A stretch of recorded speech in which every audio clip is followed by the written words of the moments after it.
Assalamualaikum warahmatullahi wabarakatuh. Berjumpa kembali dengan saya tentunya di cerita horor. Bagaimana kabar kalian? Semoga baik-baik saja ya, dan dijauhkan dari berbagai mara bahaya. Amin. Nah, bagi kalian yang belum subscribe, silahkan subscribe terlebih dahulu supaya tidak ketinggalan cerita-cerita seram selanjutnya. Nah, di video kali ini saya akan membawakan cerita. Sebelum mulai ceritanya, seperti biasa, di dalam cerita ini semua nama dan tempat disamarkan demi menjaga privasi. Langsung saja, seperti apa ceritanya? Simak video ini sampai habis. Daripada penasaran, tak usah kelamaan lagi, kita masuk ke ceritanya.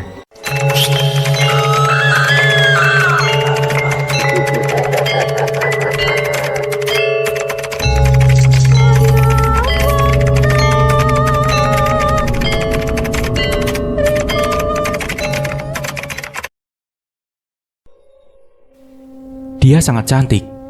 Penampilannya begitu anggun dan mempesona.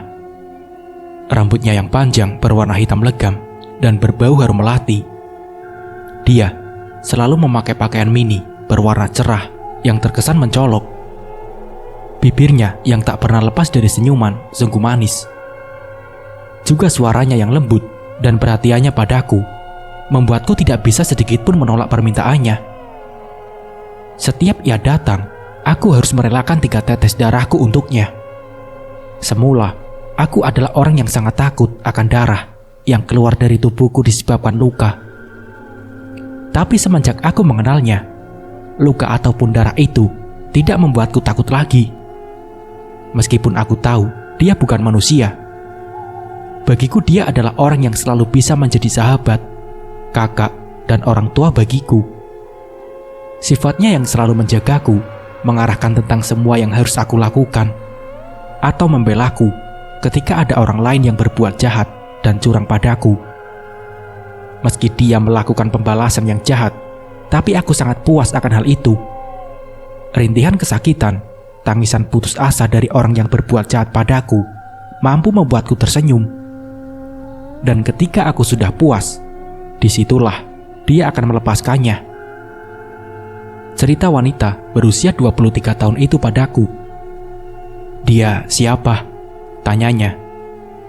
"Dia Triana," jawabnya dengan bibir bergetar, seolah enggan menyebutkan nama itu.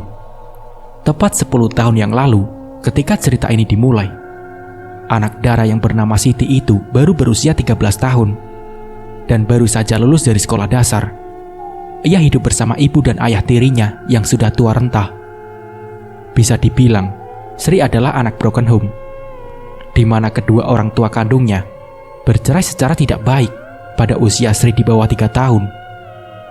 Jadi semenjak kecil, dia sudah tidak pernah melihat ayah kandungnya lagi. Bahkan, ia juga sudah lupa bagaimana rupa si ayah kandung. Perjuangan sang ibu untuk membesarkan Sri memang tidak mudah. Banyak keringat dan air mata yang bercucuran di sepanjang tahun perjuangan hidup mereka. Apapun pekerjaan yang bisa menghasilkan uang dan halal dilakukan, akan ia lakukan. Tak peduli lelah dan sakit, ia tetap bertahan. Begitu juga dengan Sri. Dia tetap bertahan di sekolah itu, meskipun semua teman-teman mengucilkannya dan memperlakukannya secara tidak baik. Bahkan tak jarang, ketika teman-temannya melihat ayah tiri Sri lewat di depan sekolah, mereka akan mengejek dan membuli Sri yang punya ayah tiri begitu tua. Dan tak jarang ia dijuluki sebagai anak kampung, anak yang tidak diketahui ayahnya. Dan kalau sudah begitu, biasanya Sri hanya bisa menangis dan lari ke belakang sekolah merenungi nasibnya. Meski di sekolah itu Sri sering diejek dan dibuli, ia masih mempunyai beberapa orang teman yang dengan sukarela berteman dengannya. Ia adalah Ion, anak laki-laki yang ibunya dicap gila oleh teman-teman sekolah. Dayuh, anak perempuan yang orang tuanya super cuek dan tidak pernah sekalipun hadir di pertemuan-pertemuan sekolah. Dan Siah adalah anak perempuan yang memiliki keterbelakangan mental dan sering ngeces jika terlalu asik memperhatikan sesuatu. Ia juga sering dibully dan dipalak.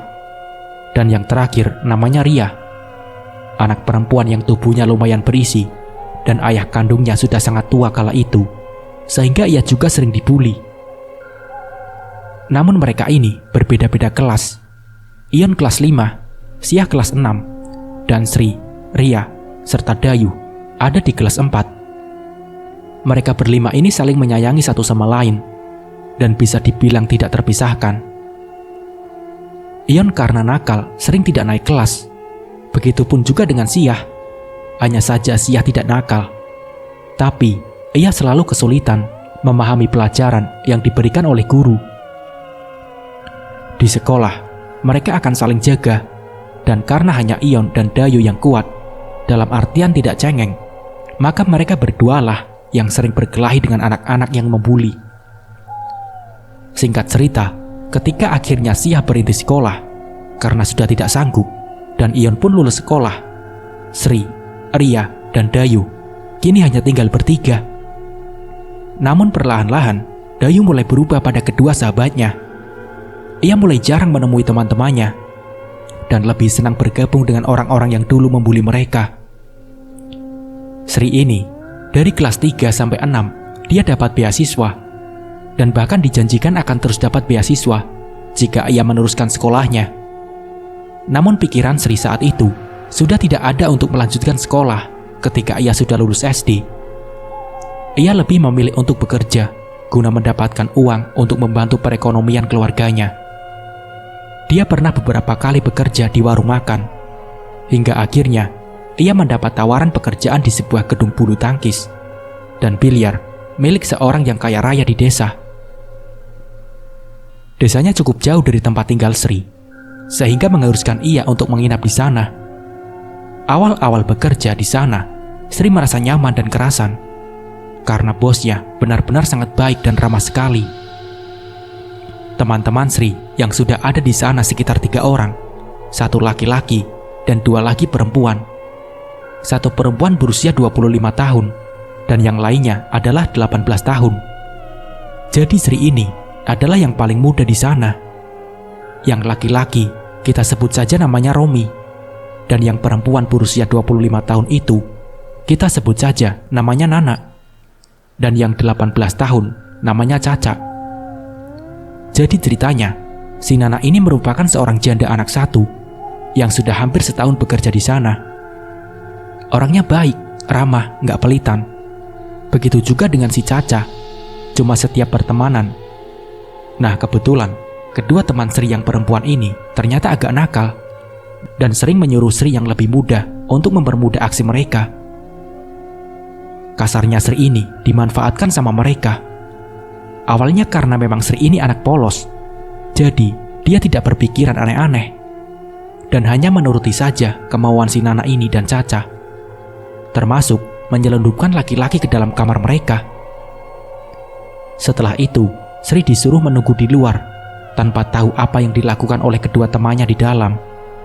Sampai akhirnya, Sri yang duduk di luar tengah malam itu ketahuan oleh bos mereka yang membuat satu persatu mereka ditanyai. Dan mau tidak mau, kedua teman Sri ini pun kemudian mengaku telah melakukan sesuatu yang tidak pantas di sana. Alhasil, keduanya langsung diberhentikan dan tinggallah Sri berdua dengan si Romi. Tapi Romi ini tinggal di gedung biliar, jadi misah. Awalnya, semua berjalan dengan normal dan lancar. Sri pun tidak takut sama sekali tidur sendirian di area gedung bulu tangkis itu seorang diri. Sampai di suatu hari, Romi ini izin kepada bosnya untuk pulang sebentar ke kampungnya. Dan di saat dia kembali lagi ke sana, ternyata Romi datang bersama 2 orang perempuan yang katanya ingin bekerja di sana. Tentu keinginan mereka itu langsung dipenuhi dan disambut baik oleh bosnya, yang saat itu memang sedang mencari anak buah baru. Dan kelihatannya, kedua perempuan itu memang anak baik-baik. Namun ternyata, baru seminggu kerja, kedua perempuan itu malah sudah bersikap seperti bos terhadap Sri dan pandai mencari perhatian pada bos. Kasarnya mereka ini bermuka 2. Semenjak bersama mereka, Sri sering sekali menangis dan melamun di belakang gedung seorang diri. Sekelebat bayangan hitam melintas ke belakang gedung sarang walet yang berada tidak jauh dari belakang gedung biliar tersebut. Sri pun terkaget. Siapa kira-kira orang yang di belakang gedung itu di sore hari seperti itu? Apa mungkin maling Batin Sri bertanya-tanya. Namun, belum selesai ia dengan kebingungannya, Sri dikagetkan dengan suara teriakan nyaring dari dalam gedung biliar. Diiringi dengan suara teriakan lainnya. Ternyata, salah satu dari perempuan yang dibawa Romi itu kerasukan dan terus berteriak-teriak. Sri yang seumur-umur belum pernah melihat orang kerasukan hanya bisa termenung dan terdiam melihat orang-orang yang sibuk menangkap perempuan itu. Sampai 3 jam lamanya, perempuan itu masih belum bisa disadarkan juga. Bahkan beberapa orang yang paham dengan hal seperti itu didatangkan, namun tetap saja tidak bisa mengeluarkan sosok yang merasukinya. Banyak yang masuk, akan susah mengeluarkannya. Dan melihat keadaannya sekarang, gadis ini sudah sangat kelelahan, ucap seseorang yang ada di sana. Aku akan mengajak teman-temanku untuk tinggal di sini sampai dia mati, ujar perempuan itu. Kau ini siapa? Kenapa kau mengganggu orang yang tidak bersalah? Tanya orang itu lagi. Aku Triana. Aku tidak menyukai gadis ini karena dia sudah semena-mena dengan orang lain. Dia bermuka 2. Manusia seperti dia inilah yang sudah menghancurkan kehidupanku, ucap perempuan yang kerasukan itu. Sebetulnya, kesalahannya seperti apa dan kepada siapa? Biar aku suruh dia untuk minta maaf. Tapi tolong, keluarlah dari tubuhnya, suruh seseorang yang ada di situ. Laki-laki tua bangka. Kau kira hanya kata maaf saja cukup untuk menghapuskan semua kesalahannya? Dia sudah mempermalukan, memfitnah, memperbudak anak itu, teriak perempuan itu menuju ke arah Sri yang sedari tadi berdiri di dekat pintu. Sontak saja, semua pasang mata orang-orang yang berada di dalam rumah itu tertuju pada Sri. Sri tampak kikuk. Ia tak tahu kenapa dirinya sampai dibawa-bawa. Perempuan satunya yang berdiri di dekat Romi menundukkan wajahnya. Gadis ini, dia dan dia sudah mempermalukan anak itu dengan tidak adil. Lagi-lagi perempuan itu berteriak. Tapi kali ini dia menunjuk pada dirinya sendiri dan juga pada Romi serta perempuan satunya yang masih menunduk. Tiba-tiba perempuan yang kerasukan itu terbatuk. Darah segar keluar dari mulut dan hidungnya.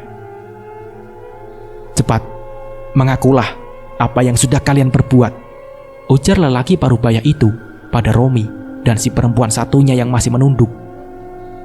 Tidak ada, kami tidak melakukan apa-apa, Mang, ucapnya. Mereka tidak akan mengaku sampai satu persatu. Mereka bertiga aku bunuh, ujar perempuan itu lagi. Mereka berdua tetap tidak mau mengaku. Bahkan sampai disuruh mengaku oleh bosnya pun, mereka tetap tidak mau mengaku. Akhirnya, di sini Sri yang dimintai keterangan dan disuruh untuk jujur. Tapi karena dia takut, akhirnya ia juga berbohong. Bodoh kau, Sri. Aku melakukan ini untukmu, dan kau malah membela mereka. Sri pun terdiam. Namun ia masih belum berani mengatakan apa-apa. Akhirnya, entah bagaimana, tiba-tiba Romi kerasukan. Makin heboh di rumah itu karena ada 2 orang yang kerasukan. Bahkan lelaki tua yang barusan mengobati itu pun sampai pingsan karena ditendang oleh Romi yang mengamuk. Tidak hanya itu, ia juga membenturkan kepalanya terus-menerus ke dinding. Bosnya pun mulai emosi. Dia menunjuk ke arah satu perempuan teman si Romi. Katakan, apa yang sudah kalian lakukan? Bentak bosnya. Tersentak, perempuan itu tampak ketakutan. Dengan bibir gemetar, ia mengaku perbuatan mereka. Namun di sini, ia mengaku hanya ikut sementara. Yang mengajak adalah perempuan satunya dan juga Romi. Maaf Sri, kami sudah memfitnahmu yang bukan-bukan pada bos. Kami juga mempermalukanmu seperti pembantu pribadi kami, ucap perempuan itu menunduk. Nafas Sri pun turun naik. Matanya mulai berkaca-kaca. Inikah sebabnya Bos sering memarahi tanpa alasan, bahkan menuduh dia mencuri. Padahal Sri tak pernah melakukan apa-apa. Kalian memang makhluk jahat, tidak pantas dimaafkan. Kepada sesama manusia saja kalian saling menyakiti. Teriak perempuan kerasukan itu melengking. Di sini, posisi Sri seperti disudutkan. Ia disuruh memaafkan setelah beberapa saat mendengar pengakuan orang yang menjahatinya. Baik, aku maafkan kalian. Tapi aku memaafkan bukan berarti aku bisa melupakan apa yang sudah kalian lakukan padaku, ucap Sri pelan. Lalu ia langsung keluar dari rumah tersebut, berlari ke pinggiran sungai, duduk di atas kapal merenungi nasibnya. Setelah hampir 1 jam lamanya ia melamun, Sri kemudian pulang. Saat ia melangkah menyeberangi jalan, tiba-tiba dari arah hulu terlihat sebuah delman yang ditarik seekor kuda hitam. Awalnya, Sri mengira itu adalah delman yang datang dari luar daerah untuk melakukan pertunjukan di desa tersebut. Kuda itu perlahan-lahan berhenti ketika sudah tepat berada di depan Sri. Seorang wanita mengenakan pakaian kuning keemasan turun sambil tersenyum. Bau tubuhnya seperti bunga kenanga. "Siapa namamu, anak manis?" tanya wanita itu lembut. "Namaku Sri," jawab Sri. "Kenapa kau sendirian di tengah malam begini, sayang?" Wanita itu bertanya lagi. Aku... Sri pun hanya tergagap. "Sepertinya ada sesuatu yang terjadi. Apa kau sedang sakit?" tanya wanita itu lagi. Sri pun tertunduk. Bulu tubuhnya seketika merinding begitu si wanita menyentuh pundaknya. Tangan itu dingin dan kaku. Menyadari ada yang tidak wajar, Sri langsung berbalik hendak pergi. Namun tangannya langsung ditahan. "Pikiranmu yang mengundangku kemari. Sekarang aku datang dan kau hendak pergi. Ikutlah bersamaku," ujar si wanita. Perkataannya membuat Sri ketakutan. "Lepaskan aku. Aku tidak tahu siapa kamu," teriak Sri yang histeris. Tiba-tiba, semuanya terasa gelap. Sri bagai terkurung di suatu ruangan tanpa cahaya. Ia dapat merasakan bagaimana tubuhnya bergerak, namun Sri tidak bisa mengendalikannya.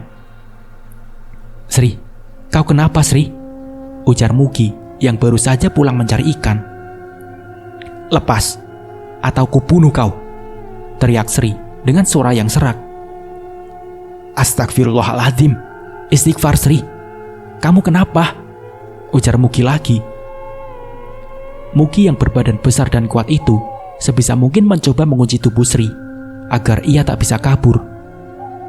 Sambil mulutnya terus membaca doa yang ia bisa, mereka berguling-guling di jalan hingga beberapa teman Mugi datang dan segera membantunya membawa Sri ke rumah si bos. Sri meronta-ronta, berteriak, memaki, dan bahkan membongkar rahasia setiap orang yang berada di rumah itu sambil tertawa-tawa. Rahasia yang hanya diri mereka sendiri yang tahu. "Kau tidur dengan anak tirimu. Kau munafik. Di depan orang-orang kau berlagak seperti orang yang paling baik. Tapi di belakang, kau tidak ubahnya bagai setan bertopeng manusia. Di rantauan, kau memperkosa anak di bawah umur. Anak kecil berusia 7 tahun. Kau biadab. Kaulah setan yang sesungguhnya." Orang yang ditunjuk Sri bangkit dan berniat hendak memukul wajahnya. Namun dengan tiba-tiba, Romi kembali kerasukan dan langsung menyerang orang itu.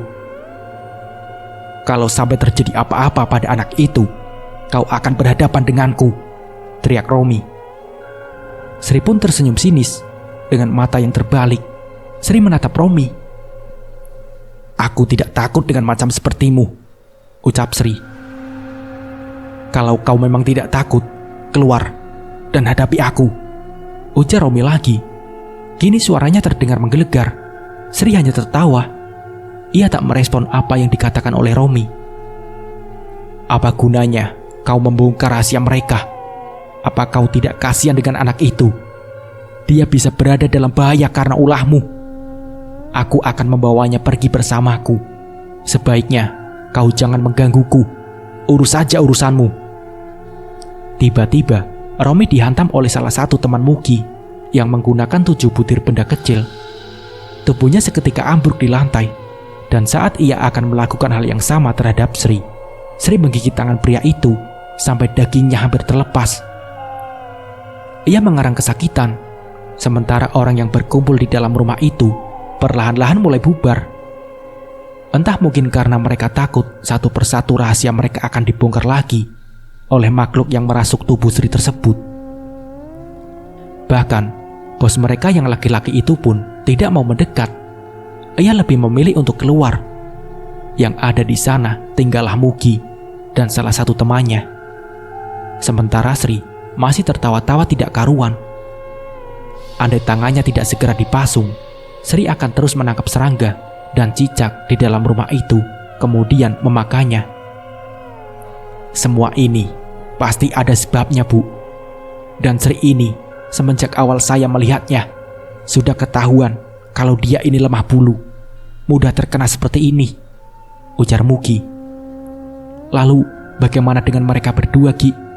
Tanya Bu Bos. Entahlah, tapi sepertinya yang ada di dalam tubuh mereka itu hanya sekedar untuk main-main. Tapi tidak menutup kemungkinan bisa mengundang lebih banyak makhluk lain yang masuk, karena pintunya sudah terbuka, ucap Mugi. Pusing sekali, Ki. Di rumah sudah ada 3 orang yang kerasukan dalam waktu yang sama. Ini bisa mengundang pandangan buruk orang terhadap gedung-gedungku, ucap Bu Bos. Sekarang, masalah gedung itu singkirkan dulu, Bu. Yang terpenting, kita pikirkan bagaimana menyembuhkan mereka bertiga. Kalau terus dibiarkan, bisa saja membuat ketiganya mengalami hal yang jauh lebih buruk lagi. Ucapan Mugi memang ada benarnya. Kau tahu di mana orang yang bisa mengobati kerasukan seperti ini, Ki? Tanya Bu Bos. Mugi pun terdiam. Ia seperti tengah mengingat sesuatu. Ada, Bu. Di mana itu, Ki? Tanya Bu Bos. Di dalam, Bu. Kalau dari sini bisa memakan waktu 2 hari perjalanan, ujar Mugi. Kalau begitu, tolong kau saja yang pergi ke sana ya, Ki, ucap Bu Bos. Kapan, Bu? Tanya Mugi. Besok bagaimana, Ki? Jawab Bu Bos. Mugi pun terdiam. Sebenarnya besok ia akan keluar desa untuk menjual ikan. Bagaimana, Ki? Tanya Bu Bos lagi. Iya, Bu, bisa, jawab Mugi gelagapan. Baik, besok kau pergi bersama Jarman. Dia yang akan menemanimu, ucap Bu Bos. Mugi pun mengangguk. Sebelum pergi, ia menatap Sri yang masih tertawa-tawa itu. Sri yang sudah ia anggap seperti adiknya sendiri. Ia bahkan sering menemani gadis itu bila banyak orang-orang kapal yang datang untuk bermain biliar, hanya supaya Sri tetap aman. Pagi-pagi sekali, Mugi dan Jarman sudah berangkat. Sementara di rumah bosnya, Sri masih tetap dipasung karena sudah beberapa kali mencoba kabur. Berbeda dengan kedua temannya yang sudah sadar, namun masih lemas dan sakit karena mengamuk semalaman. Singkat cerita, tidak sampai 2 hari, Jarman dan Mugi sudah kembali bersama dengan seorang wanita berusia 45 tahun. Ketika ia tertawa, terlihatlah giginya yang hitam akibat menginang. Wanita itu memperkenalkan diri dengan sebutan Cumardin. Beliau masuk ke dalam kamar di mana Sri masih dipasung dan tertawa. Oh, kau rupanya Putri, ucap nenek itu. Kita bertemu lagi, nenek tua.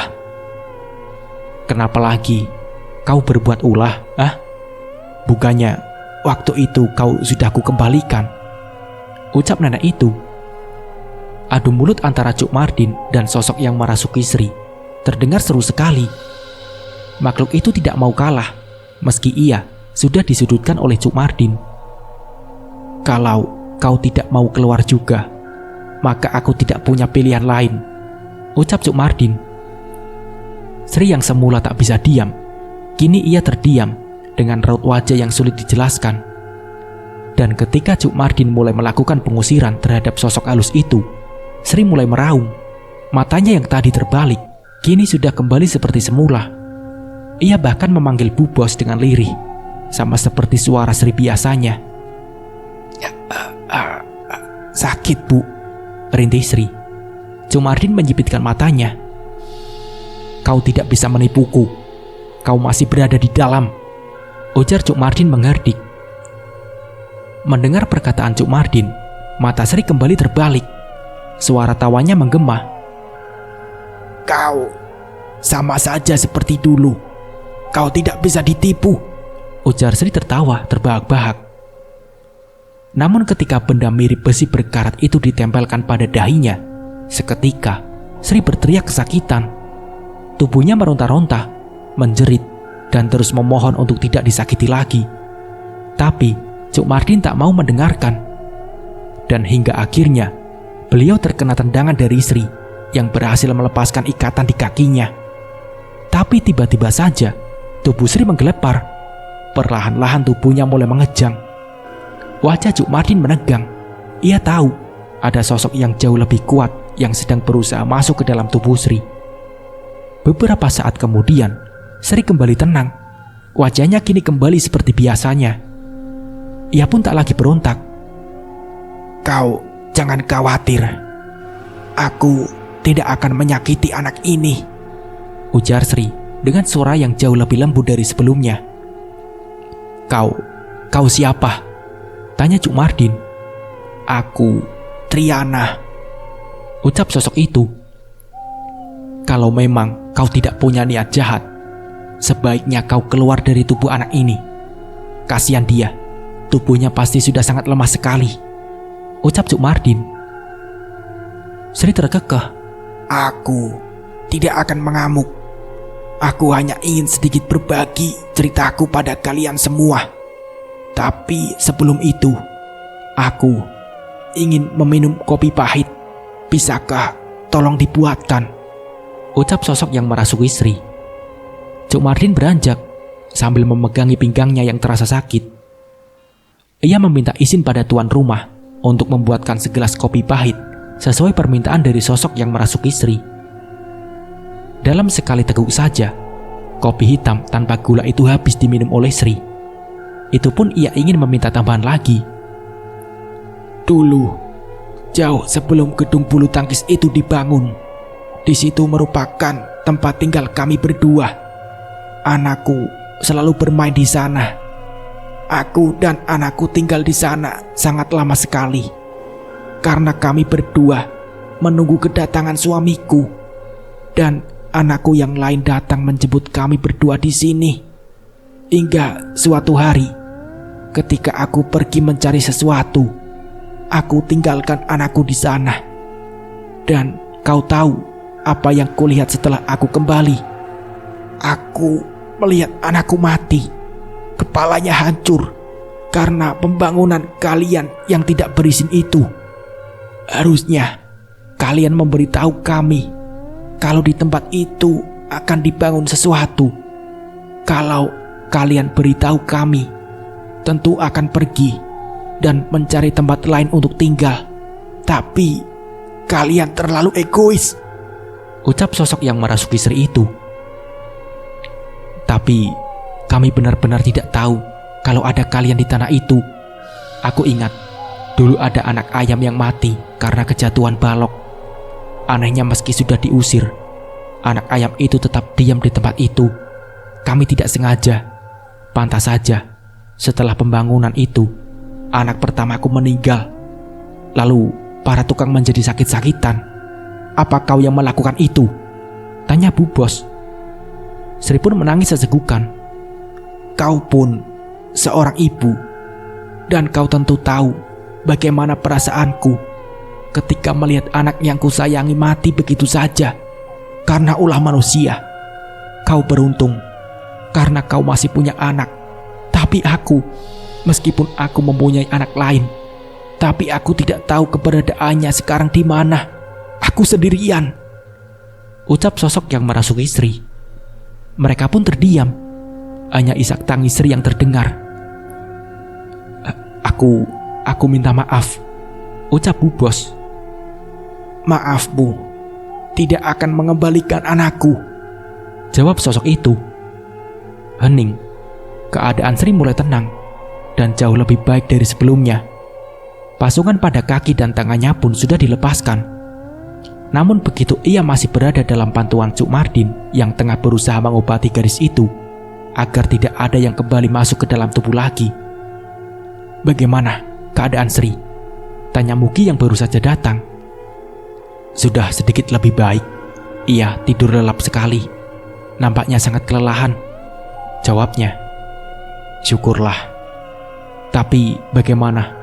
Apa mungkin Sri ini dipagari saja, supaya tidak bisa dirasuki mereka lagi?" ucap Mugi. "Aku sedang memikirkan itu, dan mungkin nanti setelah dia bangun, aku akan melakukannya," ucap Cuk Mardin. Mugi pun mengangguk, matanya menatap lekat pada Sri, yang masih tertidur pulas. 3 hari kemudian, Sri sekarang jauh lebih baik. Ia juga sudah dimandikan oleh Cuk Mardin, yang bertujuan untuk memagar tubuhnya. "Jangan melamun. Apapun yang kau rasakan, jangan pernah melamun. Karena bila pikiran kosong, disitulah kesempatan mereka untuk masuk terbuka," pesan Cuk Mardin pada Sri sebelum ia pulang diantar oleh Jarman. Pada hari keempat, Sri memutuskan untuk kembali bekerja. Namun ketika ia ada di gedung itu, orang-orang menatapnya dengan tatapan takut, dan bahkan tidak jarang orang-orang akan langsung pulang ketika melihat Sri. Perlakuan orang-orang itu membuat Sri sakit hati. Padahal Sri tidak melakukan apa-apa pada mereka, tapi mereka mempermalukan dirinya seperti itu. Sri yang kini lebih sensitif dari biasanya, ia lebih mudah tersinggung dan marah. Triana, Triana, Triana," gumam Sri di tengah-tengah gedung bulu tangkis itu. Di depannya ada segelas kopi pahit yang masih panas. Ruangan itu memang tidak seberapa terang jika di malam hari, karena memang ditutup pada pukul 5 sore. Aroma melati dan suara langkah kaki dari arah belakang Sri terdengar mendekat. Suara dan aroma itu tentu mampu membuat Sri ketakutan. "Aku senang kau memanggilku sayang," ucap sosok itu. "Jadi itu benar namamu?" ucap Sri.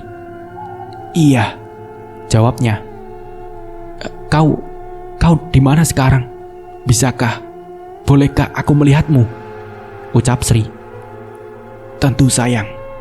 Sekarang lihatlah ke belakangmu. Aku berada tepat di belakangmu." Mendengar jawaban Triana, Sri tercekat. Ia ragu untuk memutar badan melihat sosok yang mengaku bernama Triana itu. Apakah wajahnya seram seperti hantu-hantu di dalam cerita? Namun rasa penasaran membuat Sri memantapkan hati untuk menoleh ke belakang. Matanya terbelalak begitu melihat sosok itu. Wajahnya, penampilannya sangat jauh berbeda dari apa yang Sri bayangkan. Wanita itu berwajah sangat cantik, berambut panjang, dan memakai mini dress berwarna merah terang. Penampilannya sangat jauh dari kata seram. Ini benar kamu?" tanya Sri ragu-ragu. "Iya sayang, aku Triana," jawabnya lembut. "Tapi kau sangat cantik." Triana pun tersenyum. "Kau juga cantik. Kau mau ikut aku ke rumahku?" ujar Triana dengan bibir masih tersenyum. Rumah?" tanya Sri gelagapan. "Iya sayang, aku ingin mengajakmu ke rumahku." Sri pun terdiam. Triana tertawa kecil. "Kau jangan berpikiran aneh. Rumahku bukan di kuburan. Aku sebenarnya manusia, sama sepertimu. Hanya saja, ada sesuatu yang aku lakukan hingga membuatku bisa tinggal dan hidup dengan umur yang panjang di dunia mereka," ucap Triana. Apa maksudmu?" Sri pun penasaran. Lagi-lagi Triana tersenyum manis. "Kalau ku jelaskan pun, kau mungkin tidak akan mengerti. Kau tahu, sudah bertahun-tahun aku hidup sendirian di sini. Tidak ada teman. tidak ada keluarga.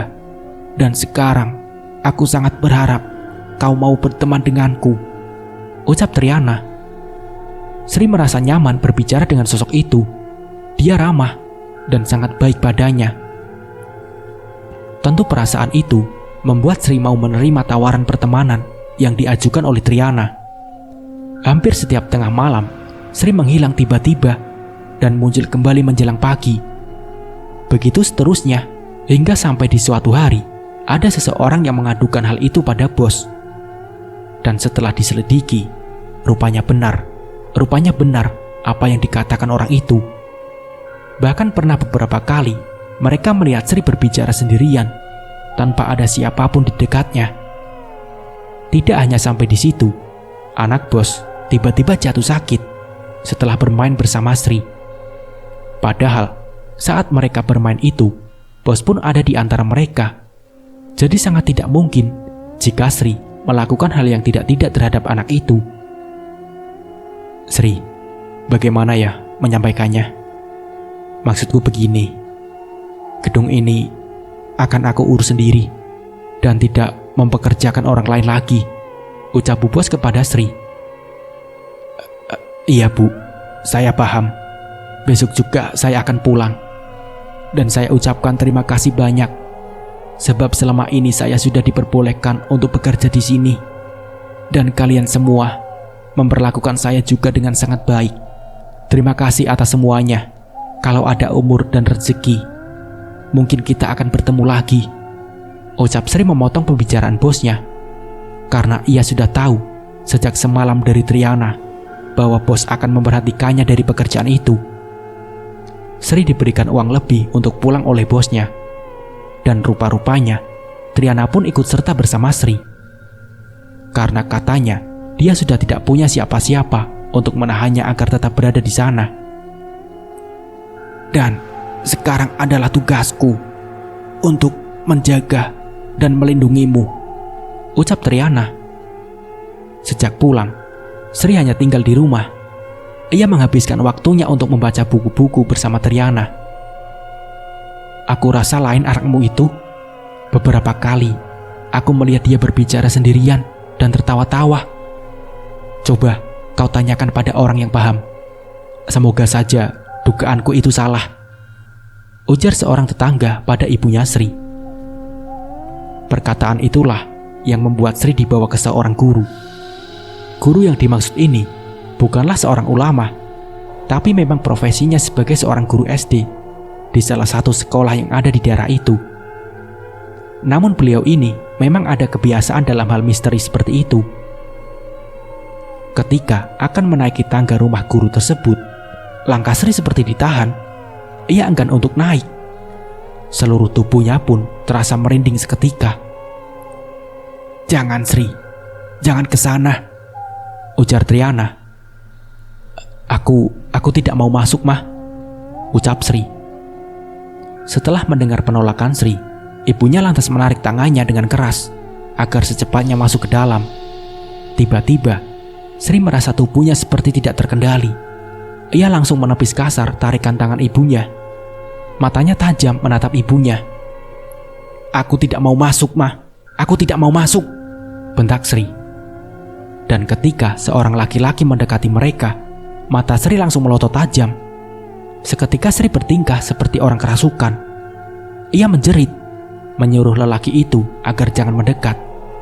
Akan tetapi, ketika ia hendak melangkah pergi, langkah Sri terhenti dan tubuhnya seketika lemas. Sri pun diangkat dan dibawa ke dalam rumah guru tersebut. Di sana, dikatakan bahwa Sri diikuti sosok macan hitam jadi-jadian. Jadi sosok itu dulunya adalah manusia biasa. Apa bisa anak saya dipisahkan dari makhluk itu? Ucap ibunya Sri. Bisa, lebih cepat lebih baik, jawab guru itu. Malam itu juga, Sri diruqyah oleh guru tersebut. Pada saat proses terakhir, ia melihat sosok hitam dengan wajah rusak berdiri menatapnya. Entah sosok apa itu, Sri pun tak tahu dan tak mau tahu. Mengingat rupanya saja membuat Sri ketakutan. Benar saja setelah itu, Sri tidak bisa melihat Triana lagi. Bahkan mendengar suaranya saja, Sri tidak bisa. Membuat kehidupan Sri kembali seperti dulu lagi. Bahkan, kini ia sudah tidak memiliki keceriaan sedikit pun. Semuanya terasa menyiksa tanpa Triana. Tak terasa 3 bulan sudah berlalu. Malam itu, Sri memberanikan diri untuk memanggil Triana kembali. Triana, Triana, Triana, datanglah, aku merindukanmu, gumam Sri menatap gelas kopi di hadapannya. Hening, tak ada suara apapun saat itu. Hanya hembusan angin yang membuat Sri merinding. Triana, aku sakit. Mereka jahat padaku. Tidak ada siapa-siapa yang mau membelaku selain kau, Triana. Kumohon datanglah. Sri pun terisak. Tidak ada jawaban. Akhirnya, Sri memutuskan untuk pergi tidur setelah ia puas menangis. Tak tahu pukul berapa saat itu, Sri bermimpi bertemu Triana dalam mimpinya. Wanita cantik itu meminta pada Sri agar membuka sedikit celah untuknya, agar Triana bisa kembali dilihat secara nyata olehnya. Bagaimana caranya? Aku akan lakukan apapun itu untuk mengembalikanmu padaku. Aku hanya meminta 3 tetes darahmu di setiap kali kau menginginkan aku datang, ucap Triana. Tapi aku takut melukai diriku sendiri, Triana, ucap Sri. Tusukan dengan ujung jarum saja, Sri. Tidak perlu kau membuat luka yang besar. Aku pun tak ingin kau menyayat-nyayat tubuhmu untukku, ucap Triana. Dan ketika Sri terbangun, ia langsung menarik nafas lega karena ia sudah menemukan cara untuk mengembalikan sahabatnya. Saat itu juga, Sri mengambil jarum. Namun ketika hendak menusukkan jarum itu pada jarinya, Sri pun ragu-ragu. Ia takut, tapi Sri begitu teringat dengan Triana. Ia lakukan juga, meski dengan mata tertutup. Sri meringis, melihat darah yang mulai keluar dari luka bekas tusukan jarum tersebut. Ia hampir tak percaya bisa melukai diri sendiri. Sri kemudian menekan ujung jarinya agar darah yang keluar semakin banyak. Dan seiring dengan menetesnya darah itu, Sri akhirnya bisa kembali merasakan kehadiran Triana. Wanita itu tersenyum menatapnya. Setengah malam itu, mereka berbincang melepas kerinduan. Triana bagi Sri adalah sosok sahabat yang selalu ada untuknya, selalu melindungi. Tak pernah ia merasakan persahabatan sehangat itu dengan manusia. Bahkan Triana selalu mengingatkan bahaya sebelum kejadian padanya. Bisa dibilang, Sri saat itu sangat bergantung padanya. Namun kelakuannya yang sering berbicara sendirian itu akhirnya ketahuan oleh ibunya lagi. Sri pun diperiksa ke beberapa orang, dan salah satu dari mereka mengatakan bahwa Sri sudah tidak bisa diobati. Tapi ada cara agar dia bisa sembuh, yakni harus menikahkan dia. Dan setelah menikah, katanya Sri akan otomatis sembuh dengan sendirinya. Akhirnya karena itu, Sri pun dijodohkan dengan seseorang yang lebih tua darinya. Tentu, Sri tidak mau pada awalnya. Terlebih lagi, Triana sudah mengatakan bahwa laki-laki itu bukan orang baik.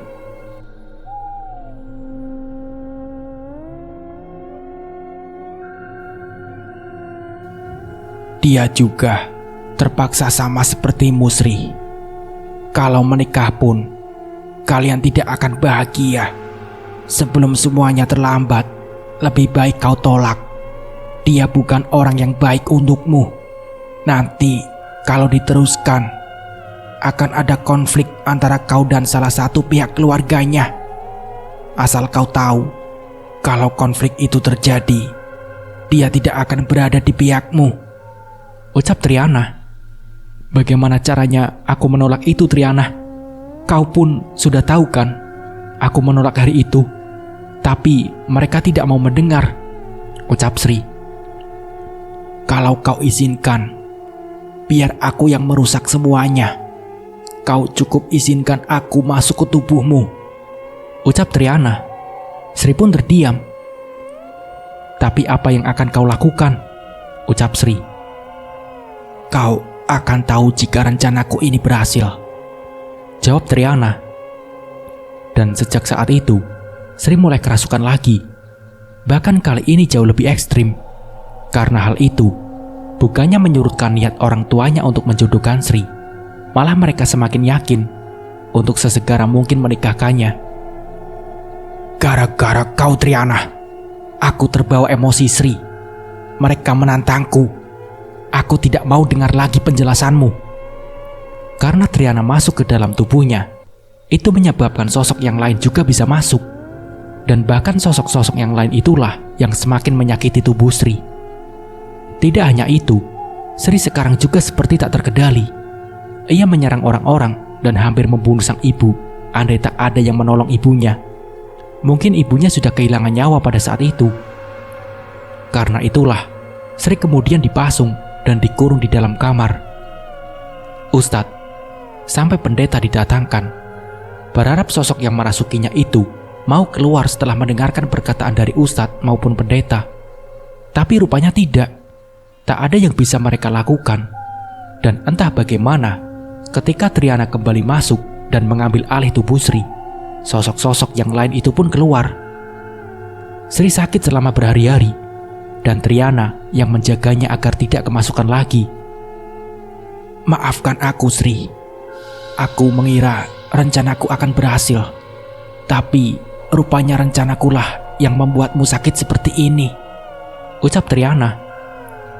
Setelah Sri sembuh, ia tak lagi kerasukan. Karena Triana selalu ada di dekatnya.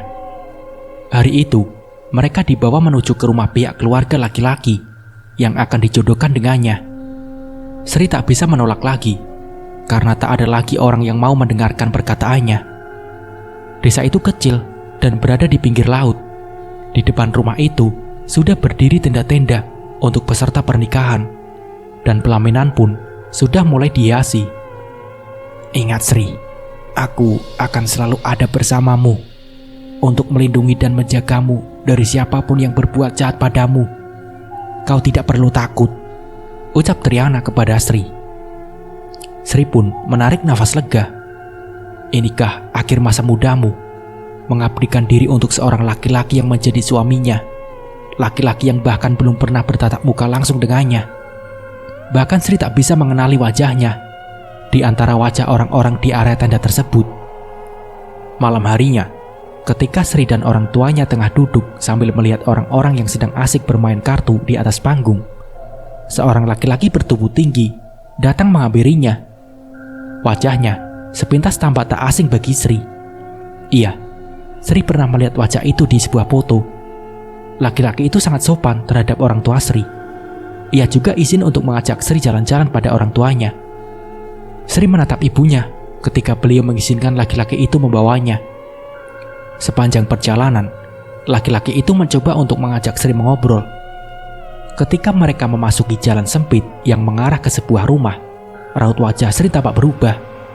Suasana rumah itu ramai sekali. Namun, ia kembali tenang begitu melihat Triana berada tidak jauh darinya. Laki-laki itu mengajak Sri untuk masuk ke dalam rumah. Di dalam rumah, terlihat banyak orang yang seumuran dengan laki-laki itu tengah mengobrol. Mungkin orang-orang ini adalah teman-temannya, pikir Sri kala itu.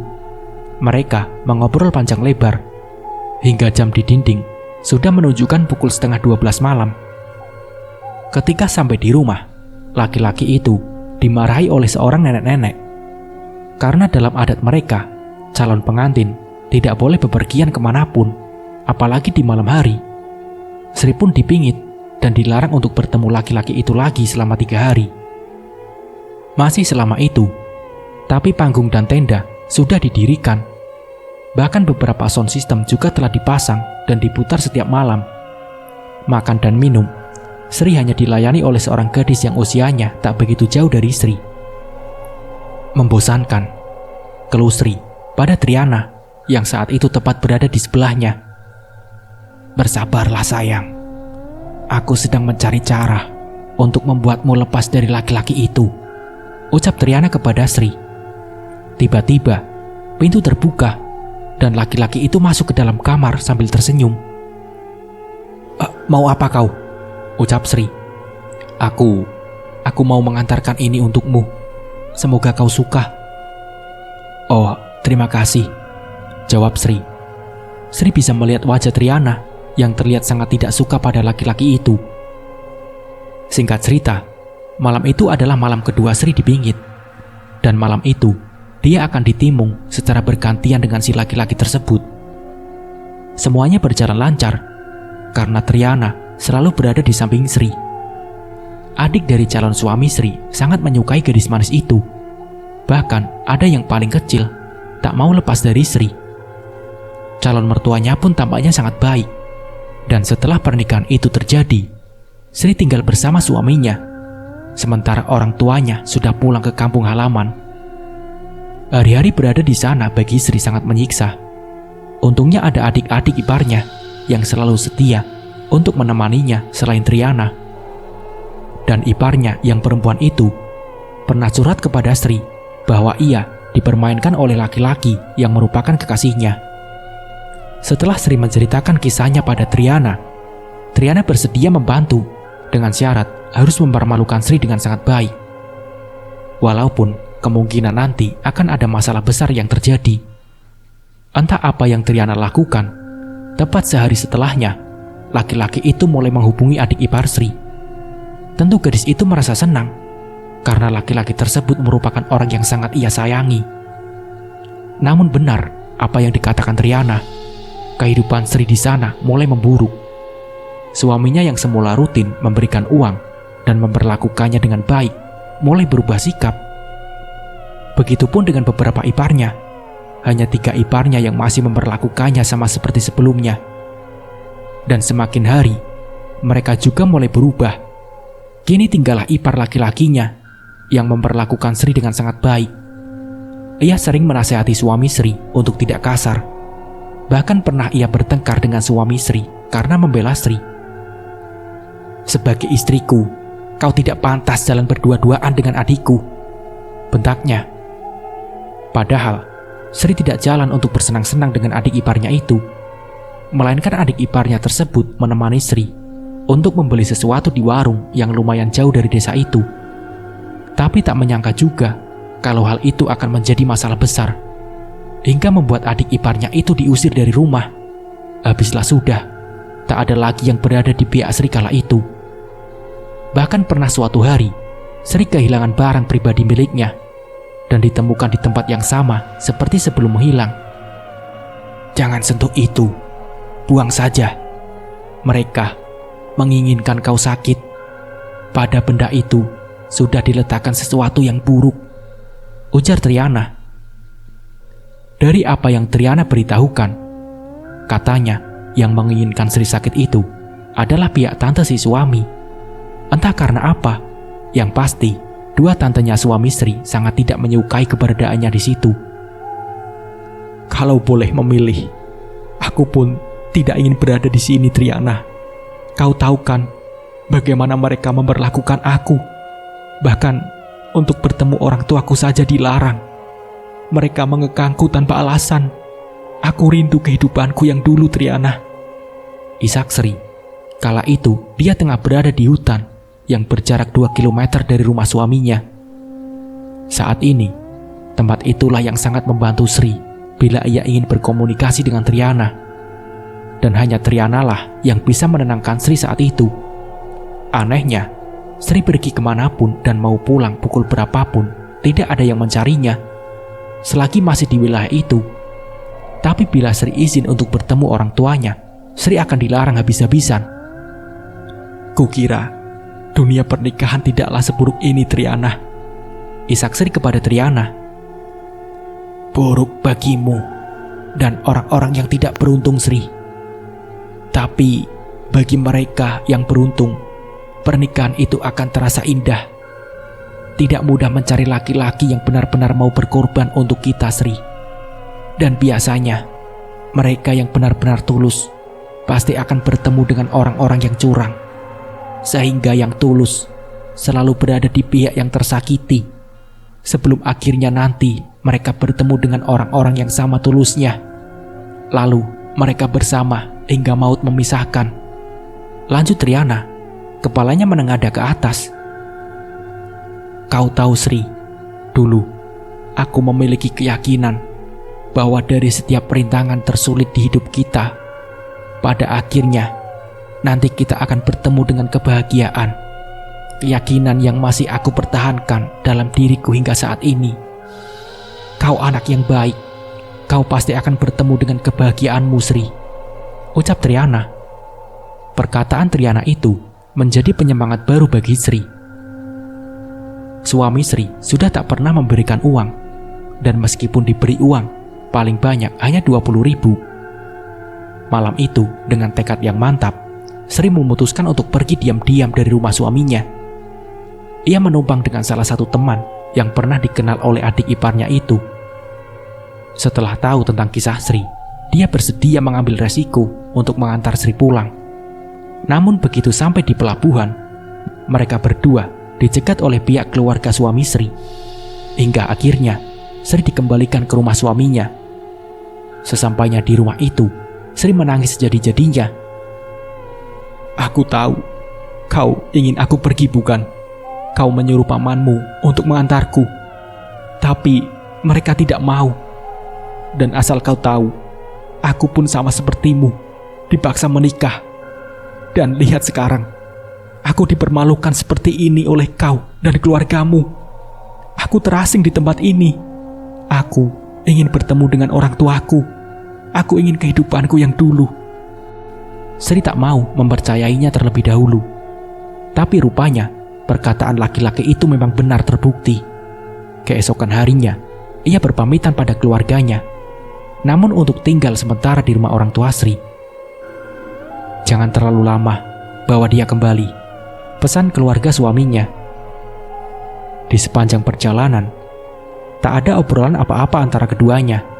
Sri sudah tak sabar ingin bertemu dengan orang tuanya. Sesampainya di rumah orang tuanya, laki-laki itu sepertinya enggan untuk pergi.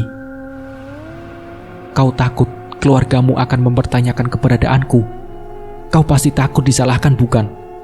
Maafkan aku sudah membuatmu berada di posisi ini. Tapi jujur, aku sudah tidak bisa tinggal bersamamu. Semoga kelak kau bertemu dengan wanita yang benar-benar sesuai denganmu, yang dengan tulus selalu berada di sisimu, ucap Sri. Laki-laki itu menatap Sri, lalu tanpa berkata apa-apa, ia melepaskan kalung yang dipakainya. Aku tahu ini bukan barang berharga, tapi aku ingin kau menyimpannya untukku, ucap suaminya. Sri pun menggeleng. Maafkan aku tidak bisa menyimpannya untukmu, ucap Sri. Mendengar penolakan Sri, laki-laki itu tersenyum. Dan sebelum pergi, ia mencium gadis itu, mungkin sebagai bentuk ucapan selamat tinggal. Sri menghela nafas panjang, entah apa yang ia rasakan. Mungkin perasaan kasihan terhadap apa yang akan terjadi pada laki-laki itu, atau entahlah. Dan setelah laki-laki itu pergi, ibunya Sri langsung mengajaknya untuk pergi. Bahkan ayah tirinya juga ikut. Mama akan membawamu pergi sejauh mungkin. Kau pasti tersiksa tinggal di sana. Kau tampak kusam dan tak terurus. Cepatlah, pihak keluarga suamimu pasti akan mengejar kita, ucap ibunya Sri. Hari itu benar-benar hari yang tak disangka oleh Sri. Tapi benar juga apa yang ibunya katakan. Apa tindakan aku yang ambil ini sudah benar? Tidak, ini salah. Tapi aku pun tidak mau lagi kembali ke rumah itu, batin Sri. Sesampainya di kota yang berada di kabupaten itu, Sri dibawa orang tuanya ke rumah salah satu keluarga mereka di sana. Rupa-rupanya, keluarga mereka itu pun sudah tahu bahwa Sri dan orang tuanya akan datang dan tinggal di sana untuk sementara waktu. Rupanya, semua ini sudah direncanakan oleh orang tua Sri. Sejak tinggal di sana, Sri ikut bekerja di rumah salah satu sepupunya sebagai pembantu dan juga pengasuh anak dengan gaji 500.000 per bulan. Sri merasa jauh lebih bahagia tinggal di sana karena seluruh keluarga sepupunya itu sangat-sangat baik terhadapnya. Hingga suatu hari tepat di 3 bulan setelah Sri tinggal di sana, malam itu ia menerima sebuah telepon dari nomor seseorang yang tidak ia kenal. Rupanya itu adalah nomor adik iparnya yang laki-laki itu. Adik iparnya itu menanyakan kabar Sri. Karena hubungan Sri dan adik iparnya itu baik-baik saja, ia pun jujur dengan keberadaannya saat itu. Namun yang tidak disangka-sangka adalah ketika suara lain terdengar di sambungan telepon, suara yang hampir Sri lupakan. "Aku rindu kamu. Aku ingin bertemu denganmu. Aku siap meninggalkan keluargaku demi kamu. Tolong beri alamatmu di sana, biar aku ke sana. Aku ingin memulai hidup baru bersamamu. Bersama anak-anak kita kelak. Aku akan menjaga dan membahagiakanmu." Ucapan laki-laki itu membuat Sri terdiam. Ia tak menyangka suaminya berkata seperti itu. "Semuanya sudah terlambat," ucap Sri. "Aku mohon, berikan aku kesempatan sekali lagi. Aku akan membuktikannya," ucap suaminya. "Kau bukan orang yang seperti ini. Kau pasti sedang ditekan oleh keluargamu, kan? Maaf, aku sudah tidak bisa menerima kakak kembali. Dan memang aku tidak pernah merasakan sesuatu yang lebih terhadap kakak." Sri tak menanggapinya lagi. Ia langsung menutup telepon itu. Matanya jauh menatap langit malam. Dan keesokan harinya, Sri langsung mengganti nomor agar laki-laki itu tidak lagi menghubunginya. 2 hari kemudian, ketika Sri menemui orang tuanya, ia diberitahu bahwa semalam ada suaminya menelpon, meminta alamat, dan menanyakan bahwa ia benar-benar serius ingin kembali dengan Sri.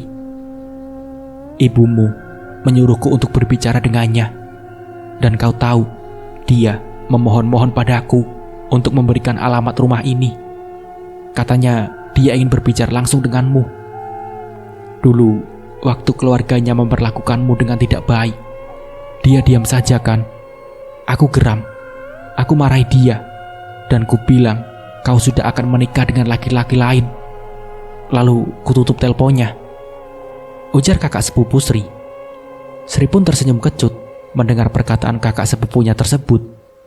Memang benar, tapi menyebut Sri akan menikah itu rasanya kurang tepat. Dan setelah hari itu, mantan suaminya tak pernah lagi menghubunginya. Setahun telah berlalu. Selama ini, lumayan banyak laki-laki yang mendekatinya. Namun tak ada satupun yang cocok. Pernah beberapa kali, ia menjalin hubungan dengan laki-laki, tapi berakhir begitu saja. Triana, waktu itu tak pernah suka jika Sri dekat dan menjalin hubungan dengan laki-laki. Hubungan persahabatan yang dulunya hangat, yang menyenangkan, sekarang malah berubah dingin. "Aku tidak akan melepaskan kamu bersama orang lain. Kau tak bisa tanpa aku, Sri. Begitupun juga aku. Kita harus selalu bersama dan akan selamanya tetap bersama," ucap Triana kepada Sri. "Tapi kau keterlaluan, Triana. Bukankah dulu kau sendiri yang mengatakan bahwa aku pasti akan menemukan kebahagiaanku? Lalu sekarang, bagaimana aku akan menemukan kebahagiaanku kalau kau sendiri yang melarangku mencarinya?" ucap Sri. "Kebahagiaan bukan hanya sekedar hidup berpasangan, Sri. Kau bisa bahagia bersamaku. Aku bisa menjadi ibu, saudara, sahabat, seperti apa yang kau inginkan. Jadi aku rasa kau tak perlu laki-laki," ucap Triana. Mulai dari saat itu, barulah Sri sadar persahabatan antara ia dan sosok bernama Triana itu sudah tidak bisa dipertahankan lagi. "Aku ingin kau pergi, Triana. Aku tidak ingin bergantung apa-apa lagi terhadapmu," ucap Sri kepada Triana. Wajah cantik wanita itu seketika berubah. Wajahnya sinis dan tatapannya tajam, seolah hendak melahap apapun yang berada di hadapannya bulat. Sri kehilangan kendali atas dirinya. Ia bahkan berulang kali berusaha untuk membunuh dirinya sendiri. Jika dipasung, ia akan membentur-benturkan kepalanya hingga berdarah. Bahkan pergelangan tangannya ia gigit sendiri, hingga sebuah luka yang cukup lebar menganga. "Aku akan membawa anak ini. Jika ia tak bisa kumiliki secara hidup-hidup, maka dia akan aku bawa ke alamku," ucap Triana. Semua orang kalang kabut waktu itu. Perkataan Sri yang sudah dirasuki sosok bernama Triana tersebut benar-benar membuat orang tuanya takut. Akhirnya, setelah cukup lama berunding, orang tua Sri akhirnya memutuskan untuk mengantar Sri pada ayah kandungnya yang merupakan seorang dukun. Ibunya berharap ayah kandung Sri bisa menyembuhkannya. Sesampainya di tempat ayah kandung Sri, ia disambut haru oleh ayah kandungnya yang sudah sangat lama sekali tidak pernah bertemu. Anehnya, selama hampir seminggu di rumah ayahnya, Sri tak pernah kerasukan lagi. "Biarlah dia tinggal di sini untuk sementara waktu," ujar sang ayah pada ibunya Sri. Setelah berpikir cukup lama, akhirnya ibunya mengizinkan Sri untuk tinggal sementara waktu di rumah ayahnya. Di sana ia menjalani kehidupan yang jauh lebih baik dari sebelumnya. Bagi Sri, ayahnya adalah orang yang baik meskipun terkesan cuek. Sri juga mempunyai saudara tiri yang baik sekali. Bersama saudaranya itu, Sri sering diajak mencari durian di hutan. Hingga sampai di suatu hari, Sri memutuskan untuk bekerja pada sebuah warung makan untuk mencari penghasilan lain dan juga pengalaman. Sebelum berangkat, Sri dimandikan oleh ayahnya. "Ingat, jangan bepergian pada malam hari," pesan ayahnya. Singkat cerita, Sri pun masuk bekerja di sebuah warung makan. Di sana ia berteman dengan seorang perempuan, teman sekamarnya yang juga merupakan teman kerja. Pada mulanya, Sri yakin sekali bahwa perempuan itu sangat baik terhadapnya. Tapi rupa-rupanya Sri salah. Perempuan itu ternyata 11-12 dengan teman-temannya sewaktu bekerja di biliar itu. Namun, ada seorang laki-laki pelanggan setia warung itu yang sangat akrab dengan bos warung tersebut. Dan ia juga satu kampung dengan perempuan itu, hanya berbeda RT saja. Karena satu kampung, tentu banyak sedikit laki-laki itu tahu tentang si perempuan tersebut. Dan saat pemilik warung curhat pada si lelaki itu tentang aduan teman-teman Sri yang mengeluhkan hasil pekerjaan Sri, laki-laki itu malah membela Sri dengan mengatakan, "Saya kenal betul perempuan itu. Saya satu kampung dengannya. Kalau masalah pemalas, tidak diragukan lagi. Bahkan CD yang ia pakai saja, neneknya yang cuci, Bu. Tapi terpulanglah pada ibu. Mau menelan bulat-bulat aduan itu atau menyelidikinya dulu sebelum percaya, itu ya terserah ibu. Yang terlihat baik di depan belum tentu benar-benar baik, Bu. Saya lihat pekerjaan Sri itu cukup bagus. Dia cekatan dan bisa mengerjakan pekerjaan seorang diri. Terlebih, bila ibu tidak ada di sini, Sri lah yang mengerjakan semuanya, mulai dari memasak, mencuci piring kotor, menggoreng ikan, menyajikan makanan pada pelanggan. Itu hanya yang saya tahu. Entah apalagi pekerjaan-pekerjaan yang ia kerjakan selain itu. Dan anak buah ibu yang satu itu hanya duduk sambil bermain HP. Atau memang dasarnya begitukah sistem kerja di sini?" Pemilik warung itu terdiam. Ia terhenyak mendengar perkataan laki-laki tersebut. Setelah hari itu pemilik warung makan rupanya menyelidiki sendiri tentang apa yang terjadi di balik laporan-laporan perempuan itu yang mengadukan hal yang buruk tentang Sri. Ternyata motifnya sederhana. Karena Sri mengetahui tentang hubungan panas perempuan itu dengan seorang laki-laki yang juga merupakan teman Sri dulu sewaktu ia bekerja di rumah sepupunya. Dan si perempuan itu tidak mau rahasianya dibongkar oleh Sri. Itu sebabnya ia menginginkan Sri diberhentikan dari rumah makan tersebut. Padahal Sri sendiri tak ada niat sedikit pun untuk mengadukan perbuatan temannya pada bos. Alhasil, setelah semuanya terungkap, perempuan itu diberhentikan oleh bos.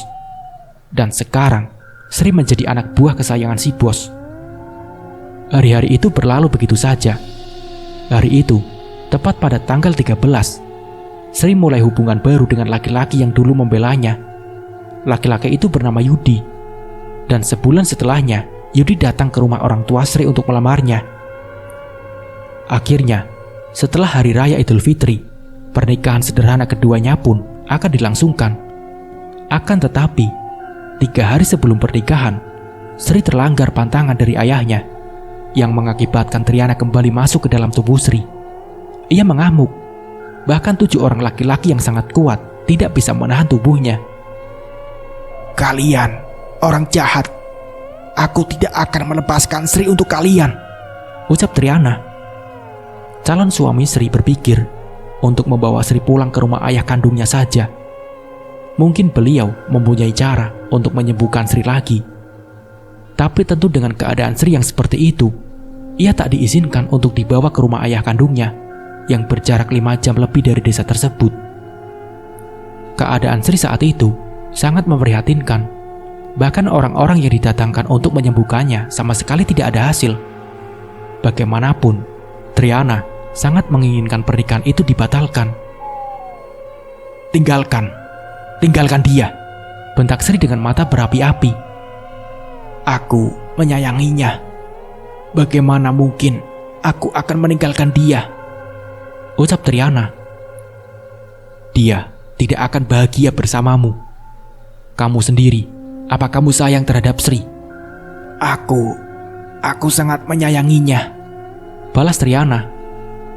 Kalau begitu, kau tak akan menyakitinya. Tapi dalam keadaan sekarang, kau sudah sangat menyakitinya. Apa kau tak menginginkan dia bahagia? Triana pun terdiam. Tanpa ragu-ragu, laki-laki itu mengucap janji tersebut. Dan entah bagaimana setelah itu, tubuh Sri melemah dan akhirnya jatuh pingsan. Tepat di hari pernikahan mereka, Triana kembali hadir. Namun ia tak melakukan apapun. Hanya suami Sri yang tahu kehadirannya kala itu. Hari berlalu begitu cepatnya. Senyum dan tawa bahagia menghiasi kehidupan dua pasangan baru itu. Hingga suatu hari, masalah mulai bermunculan. Masalah-masalah itu datang dari pihak keluarga suaminya, yakni sang mertua yang selalu menunjukkan rasa tidak suka terhadap Sri, yang dianggap membuat suaminya berubah. Karena semua gajinya kini tidak lagi diserahkan pada orang tuanya, melainkan ia bagi 2, untuk Sri separuh bagian dan separuh lagi untuk orang tuanya. Namun bagi orang tuanya itu tidak cukup. Mereka ingin gaji suami Sri diserahkan semua pada mereka, dan mereka yang memberi jatah 500.000 1 bulan untuk keduanya. Tentu saja hal itu tidak disetujui oleh suami Sri, karena setelah ia menikah, sudah kewajiban dia untuk menafkahi istrinya. Harusnya ia dan Sri yang memberi jatah tiap bulan pada orang tua. Jatah per bulan juga cukup banyak yang suami Sri kasih pada orang tuanya, yakni dengan jumlah 2,5 juta. Kau sudah menjadi anak durhaka. Kau berubah semenjak beristri. Pasti dia sudah menghasutmu kan? Ucap ibunya. Ya Allah mah, Sri sama sekali tidak menghasutku. Bahkan dia sama sekali tidak tahu gajiku berapa. Diberi uang bulanan atau tidak, dia sama sekali tidak mengeluh. Dia tidak banyak menuntut mah, ucap suami Sri. Ku dengar istrimu itu bukan perempuan baik-baik. Dia penjaga biliar, wanita malam, pelacur, ucap ibunya. Astagfirullahaladzim. Ingat dalam berbicara mah. Tidak baik menuduhnya seperti itu, jawab suami Sri. Upar yang bilang, katanya dia pernah melihat istrimu jadi pelacur, bentak ibunya lagi. Aku tahu istriku memang pernah bekerja seperti itu. Lalu sekarang apa masalahnya? Tanya suami Sri kepada ibunya. Sejak saat itu, memang banyak sekali fitnah-fitnah yang didengar oleh suami Sri. Tapi ia berusaha untuk menyembunyikan semuanya dari Sri. Namun, karena banyak menyembunyikan hal yang tidak mengenakan itu, membuatnya menjadi pemurung. Dan tentu saja, perubahan suaminya tersebut membuat Sri merasa aneh dan heran. Sebisa mungkin, ia mencoba mencari tahu penyebab suaminya menjadi seperti itu. Hingga akhirnya, suaminya pun jujur kepada Sri. Sri pun tersenyum. Lelakinya yang berada di sisinya sekarang berpuluh kali lipat baiknya daripada mantan suaminya dulu. Sri bahagia bisa bersama dengan lelaki itu, lelaki yang selalu membelanya, bahkan di hadapan keluarganya sendiri. Dan ketika Sri hamil, pada waktu itu ibu mertuanya datang untuk meminta suami Sri pulang ke rumah, karena adik dari suami Sri akan menikah dalam waktu dekat ini. Kebetulan, saat itu Sri tengah sakit. Maaf mah, aku tidak bisa pulang. Dan pernikahan itu pun pasti akan berjalan lancar tanpa aku. Aku tidak bisa pergi mah, karena istriku sedang sakit. Aku harus menjaganya, ucap suami Sri kepada ibunya. Mendengar penolakan suami Sri, ibu mertuanya seketika seperti kebakaran jenggot. Ia menyumpahi Sri agar kelak mati saat melahirkan dan mengatakan anak yang dikandung Sri bukanlah anak dari suaminya. Padahal waktu itu Sri sama sekali tidak melarang suaminya untuk pergi. Namun yang namanya juga suami yang baik tentu tidak akan pergi meninggalkan istrinya. Apalagi saat itu istrinya tengah sakit. Suami Sri menangis mendengar sumpah serapah dari ibunya yang ditujukan untuk Sri. Dan 2 hari setelahnya, suami Sri dimarahi oleh sepupunya. Sepupunya itu mengatakan, hubungan antara kau dan orang tuamu tidak ada kata cerai. Sementara kau dengan istrimu, itu hanya orang yang dipersatukan dalam pernikahan dan suatu saat bisa cerai. Kau bodoh kalau lebih memilih istri ketimbang orang tua, ucap sepupu suaminya Sri. Andai tidak ada yang melerai, mungkin perkelahian antara suami Sri dan sepupunya itu tak dapat dihindari. Kemelut masalah yang datang menerpa rumah tangga Sri dan suaminya itu begitu sangat dahsyat. Hanya segelintir orang yang mendukung keputusan suami Sri. Tapi hampir seluruh keluarga, pihak orang tuanya, mendukung dengan keputusan suami Sri tersebut. Karena mereka memang kenal betul dengan orang tua suami Sri itu. Hingga sampai saat ini, Sri masih sangat dimusuhi oleh keluarganya suaminya. Bahkan pernah beberapa waktu lalu, di tahun 2021 tepatnya, adik ipar Sri menghubungi suaminya, menanyakan kabar, tapi tidak pernah sekalipun menanyakan kabar Sri dan anak-anaknya. Sementara Triana, ketika cerita ini ditulis, ia sempat hadir. Dan untuk Upar, dia sudah meninggal beberapa tahun setelah ia memfitnah Sri. Upar meninggal dengan tragis. Tubuhnya hancur, tergancet ketika kecelakaan. Sementara temannya yang menyetir baik-baik saja, bahkan hampir tak mengalami luka yang serius. Nah, seperti itulah kisahnya. Semoga dari kisah ini kita bisa mengambil hikmah dan pembelajarannya. Mungkin cukup sekian dari saya. Wassalamualaikum warahmatullahi wabarakatuh.